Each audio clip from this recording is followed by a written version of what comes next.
اعوذ باللہ من الشیطان الرجیم بسم اللہ الرحمن الرحیم وقلنا یا آدم اسکن انت وزوجک الجنة وکلا منها رغدا حیث شئتما ولا تقربا هذه الشجرة فتکونا من الظالمین الی آخر الآیہ۔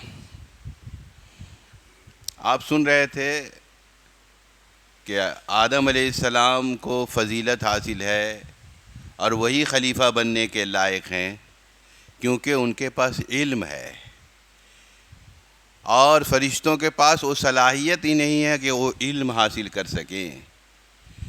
اس لیے اللہ رب العزت نے فرشتوں کو حکم دیا، اور ان کے نیچے کے جو طبقات ہیں، جنات یا جو بھی مخلوقات ہیں، جب فرشتوں کو حکم دیا تو ظاہر ہے اس کے تابعین خود بخود اس کے سجدے کے حکم میں آ جاتے ہیں۔ سبھوں نے حضرت آدم علیہ السلام کو سجدہ کیا ہے، اور اس کے بعد میں اللہ تعالیٰ نے حکم دیا آدم علیہ السلام کو، اسکن، ٹھہرے رہیے آپ اس میں، انتا، آپ ٹھہرے رہیے اور اپنی بیوی کو بھی ٹھہرائیے۔ اس سے صاف پتہ چلتا ہے کہ یہ واقعہ جو ہوا ہے جنت میں نہیں ہوا ہے۔ مفتی سعید صاحب رحمۃ اللہ علیہ محدث اعظم شیخ الحدیث دارالعلوم دیوبند کی بھی تحقیق ہے، اور ان کی کتاب میں بھی ہے کہ یہ واقعہ زمین ہی میں ہوا، سجدہ کے واقعہ تک زمین ہوا۔ اس کے بعد اللہ نے ان کو جنت میں ٹھہرنے کے لیے کہا۔ ظاہر ہے ٹھہرنے کے لیے کہا تو ابھی اس کے مالک نہیں ہوئے، وارث نہیں ہوئے۔ کوئی بھی گھر میں اگر کوئی کہے کہ آپ یہاں رکیے، رہیے آپ کچھ دن، تو کچھ ہی دن رہنا ملاقات ہوگا، اس کے مالک اور وارث نہیں ہوتے ہیں۔ مالک اور وارث ہونے کے لیے تو دنیا میں آنا ہے اور نیک عمل کرنا ہے، ایمان لانا ہے، تبھی اس کا مالک اور وارث بنیں گے۔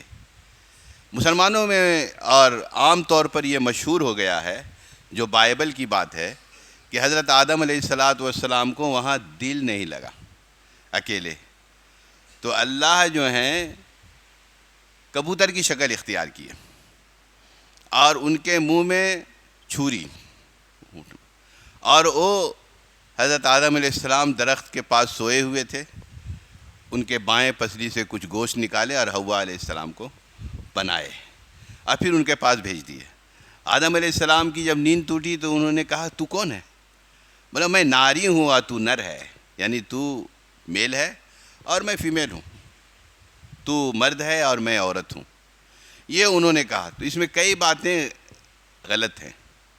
ایک تو یہ کہ جنت میں نیند آنے کی ضرورت نہیں ہے۔ نیند کب آتی ہے؟ جب فکر ہو جاتی ہے، تفکرات ہوتے ہیں، تھکاوٹ ہوتی ہے، اور قرآن نے کہا اسی لیے وَجَعَلْنَا نَوْمَكُمْ سُبَاتًا، نیند اللہ نے اس لیے عنایت فرمائی ہے تاکہ تمہارے فکروں کو کاٹ دیں۔ اور وہاں تو لا خوف علیہم ولا هم يحزنون، وہاں تو کوئی نہ تھکاوٹ ہوگی، نہ کوئی خوف، نہ ڈر، کچھ نہیں، تو وہاں نیند کا کوئی مسئلہ ہی نہیں ہے۔ نیند تو مجبوری میں آتی ہے، اس لیے وہاں سونے کی بات غلط ہے، اور پھر حوا علیہ السلام کو بنانے کی بات بھی غلط ہے، کیونکہ اللہ تعالیٰ اس قرآن میں صاف واضح طور پر فرما رہے ہیں اسکن انتا وزوجک، یعنی آپ بھی ٹھہریے اور آپ کی بیوی بھی ٹھہرے۔ معنی ٹھہرنے کے لیے جس وقت کہا جا رہا ہے، جنت میں داخل کیا جا رہا ہے، اس وقت میں دونوں موجود ہیں، بعد میں پیدا نہیں ہوئے۔ اور دوسرا یہ مسئلہ سمجھ میں آیا کہ اس کو ذرا تفصیل سے اللہ نے بیان کیا، انتا وزوجک، چاہتے تو تثنیہ کا صیغہ استعمال کرتے تھے اسکن الجنہ، دونوں جنت میں چلے جاؤ، لیکن ایسا نہیں کیا، بلکہ اسکن پہلے آدم علیہ السلام کو خطاب کیا۔ اس لیے اس سے یہ مسئلہ نکالے ہیں کہ مردوں پر لازم ہے عورتوں کو یعنی بیویوں کو مکان دینا۔ اسی لیے نکاح کے وقت میں جب نان نفقہ کا تذکرہ ہوتا ہے تو سکنا کا بھی تذکرہ ہوتا ہے، کہ رہنے کے لیے مکان بھی ان کو دینا ہے، کھانا پینا کے ساتھ میں مکان بھی دینا ہے۔ آدم علیہ السلام کو بھی یہی بتانا تھا کہ آپ بھی ٹھہریے اور آپ کی بیوی بھی ٹھہریے، اور فَكُلَا مِنْهَا رَغَدًا حَيْثُ شِئْتُمَا، اور وَكُلَا مِنْهَا، اور ان میں سے جو چاہیے کھائیے، دل بھر کے کھائیے، کبھی کچھ پریشانی بھی نہیں ہوگی کہ ہضم نہیں ہوا، یہ نہیں ہوا، وہ سب کچھ نہیں ہے۔ لیکن ایک قید ہے، کہیں بھی جائیے گھومیے، کوئی قید نہیں، کوئی مجبوری نہیں، لیکن ایک شرط ہے وَلَا تَقْرَبَا هَذِهِ الشَّجَرَةَ، اس درخت کے پاس مت جائیے گا. وہ کون سا درخت ہے؟ قرآن بھی مبہم ہے، حدیث بھی مبہم ہے. مبہم مانے تو سمجھتے ہی ہیں، مانے کہ نہیں بتایا گیا، واضح نہیں کیا گیا قرآن و حدیث میں کہ وہ کون سا درخت ہے. صرف حاضی شجرۃ ہے. مفسرین نے کچھ اٹکل لگایا، اندازہ لگائے. بولے کوئی انگور ہے کیا درخت تھا، اس کو منع کیے. کوئی کہا انجیر کا درخت تھا، کسی نے کہا کہ وہ گیہوں کا درخت تھا. غرض کہ مختلف اقوال اس میں آ گئے ہیں، کیونکہ قرآن و حدیث میں اس کی تشریح نہیں ہے. علامہ قرطبی اور حافظ ابن کثیر نے کہا کہ اگر اس شجر کا نام بھی جان لیں گے تو ہمیں کوئی دینی فائدہ نہیں ہو سکتا، اور نہیں جانیں گے تو کوئی نقصان بھی نہیں ہوگا. اس لیے اللہ نے اگر اس کو مبہم رکھا ہے، اس کے رسول نے اس کو نہیں بتایا ہے کہ کون سا درخت ہے، تو پھر ہمیں اس کو تلاش کرنے کی ضرورت نہیں ہے. بس ایک درخت ہے، اللہ نے کہا ہم اس کو مان لیں گے، اور کوئی ضرورت بھی نہیں ہے اس کی کہ اس درخت کیا ہے. تو اللہ نے ان سے کہا کہ اس درخت کے پاس مت جائیے گا، اگر جائیے گا تو نقصان ہوگا. یعنی ایک راستہ نکال دیا کہ ممنوع کا، کہ یہ کرنا آپ کے لیے ممنوع ہے، اس کو آپ نہیں کر سکتے. اور شیطان نے قسم کھائی تھی، اس لیے اللہ نے ان کو بتا دیا تھا. یاد رکھیو، شیطان تمہارا دشمن ہے، کیونکہ اس نے کہا تھا لَآتِيَنَّكَ مِن بَيْنِ أَيْدِيهِمْ وَمِنْ خَلْفِهِمْ وَعَنْ أَيْمَانِهِمْ وَعَنْ شَمَائِلِهِمْ، کہ میں آگے سے، پیچھے سے اور دائیں اور بائیں سے ہر چہار طرف سے ان کو بہکائیں گے. وَلَا تَجِدُ أَكْثَرَهُمْ شَاكِرِينَ، اور اکثر کو ہم نام فرمان بنا دیں گے، ناشکرا بنا دیں گے. تو یہ انہوں نے اب شاید اس وقت میں، جیسے پہلے زمانے میں آپ تو جانتے ہیں کہ کہیں بھی جانا ہے تو ویزا پاسپورٹ کی ضرورت نہیں تھی. بہت سے ملک ہوتے تھے لیکن ویزا پاسپورٹ نہیں لگتا تھا. تو شروع زمانے میں بھی زمین کے فرشتے وغیرہ آسمان میں چلے جاتے تھے. اسی طرح جنات، یہ شیطان بھی کسی طرح بیز بدل کر کے جنت میں پہنچ گیا. اب ان کو بہکانا پھسلانا شروع کیا، اور ایک عرصہ تک رہے تھے آدم علیہ السلام اپنی بیوی کے ساتھ. کتنا دن رہے تھے، کتنی صدی رہے تھے، یا کتنا سال رہے تھے، اس کی تعین قرآن نے، حدیث نے نہیں کیا. اس لیے ہم لوگ نہیں جانتے اس کو کتنا کیا، لیکن بہرحال بہت عرصے تک رہے، جس سے ان کے ذہن سے بھی یہ بات اوجھل ہونے لگی تھی. تو وہ گیا اور بولا کہ دنیا میں تو تم کو جانا ہی ہے، یہاں کب تک رہو گے، اور دنیا میں جاؤ گے تو یہ مشقت ہوگی، یہاں ایسا فری میں کھانا مل رہا ہے، یہ مل رہا ہے، گھوم رہے، کوئی غم نہیں، وہ سب نہیں رہے گا. وہاں بیمار بھی پڑو گے، پریشانی بھی ہوگی، مرو گے بھی. آدم علیہ السلام جانتے تھے مرنا بھی کیا ہوتا ہے. بولا مرنا کیا ہوتا ہے؟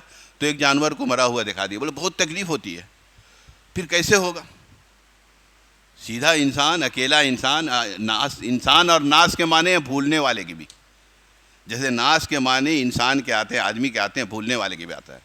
اور اسی لیے کہا پہلا انسان پہلے بھولے. آدم علیہ السلام سب سے پہلے بھولے تھے.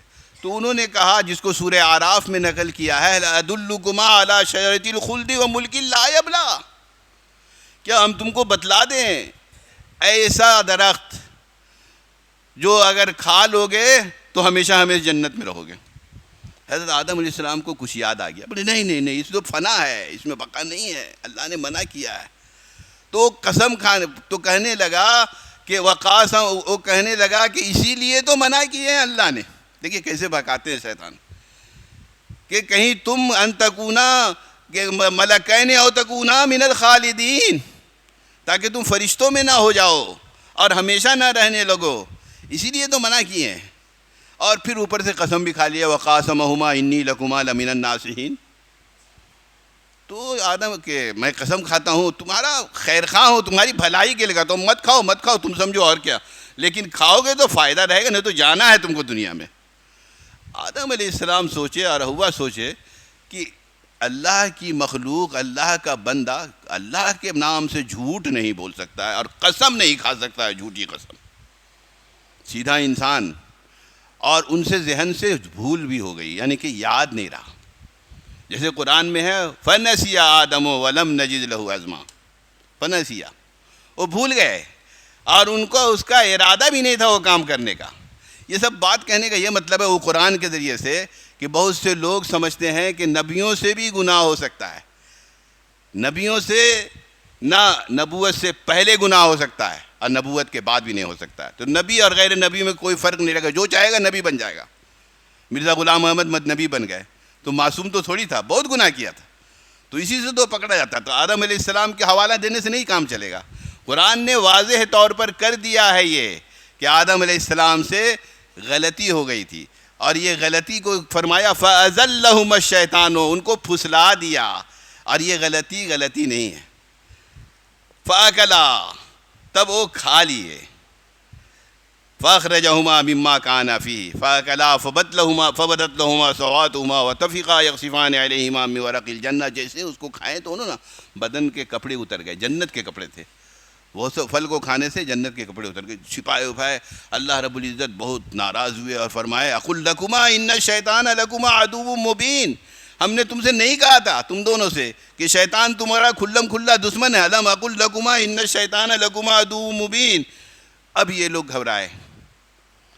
اب جیسے کہ کوئی غلام غلطی کر جائے, اب مالک جو ہے اس کو ڈانٹے, اب وہ گھبرا جاتا ہے اور ہاتھ جوڑ لیتا ہے, تھر تھرا رہا ہے, آنکھوں سے آنسو گر رہا ہے, لیکن زبان سے کچھ نہیں نکلتا کہ ہم کیا کہیں. تو رحم دل مالک جو ہوتا ہے کہتا ہے کہو کہ غلطی ہو گئی ہے, آئندہ نہیں کریں گے. مالک ہی اس کو سمجھاتا ہے. تو اللہ تو ارحم الراحمین ہے. حضرت آدم علیہ السلام کو بھی سمجھ میں نہیں آ رہا تھا کہ اب کیا کہیں, حوا کو بھی سمجھ میں نہیں آ رہا تھا کیا کریں, لیکن تھر تھرا گئے تھے, گھبرا گئے تھے, آنکھوں سے آنسو آ رہے تھے. تو اللہ نے ان کے دل میں ڈالا فَتَلَقَّىٰ آدَمُ مِن رَّبِّهِ كَلِمَاتٍ فَتَابَ عَلَيْهِ إِنَّهُ هُوَ التَّوَّابُ الرَّحِيمُ. کہ اللہ نے دل میں ڈالا, اور کیا دل میں ڈالا, وقت ہو چکا ہے, انشاءاللہ کل سنائیں گے, وہ آخری رہے گی. دعا کیجیے اللہ رب العزت ہم لوگ قرآن سمجھنے اور اس پر عمل کرنے کی توفیق عنایت فرمائے. الحمدللہ الذی ہدانا لہذا وما کننا لنہتدی لولا ان ہدانا اللہ واکمل لنا دیننا وتم علینا نعمتہ ورضی دینا. اللہم صلی علی سیدنا مولانا محمد النبی الامی وعلی آلہ وصحبہ وبارک وسلم. ربنا ظلمنا انفسنا وإن لم تغفر لنا وترحمنا لنکونن من الخاسرین. اللہم انی اسألک اللہم انی اسألک العفو والعافیہ فی الدنیا والآخرہ. یا ستار العیوب استر عیوبنا فی الدنیا والآخرہ. ربی زدنی علما, ربی اشرح لی صدری ویسر لی امری واحلل عقدۃ من لسانی یفقہوا قولی. سبحان ربک رب العزۃ عما یصفون وسلام علی المرسلین والحمد للہ رب العالمین.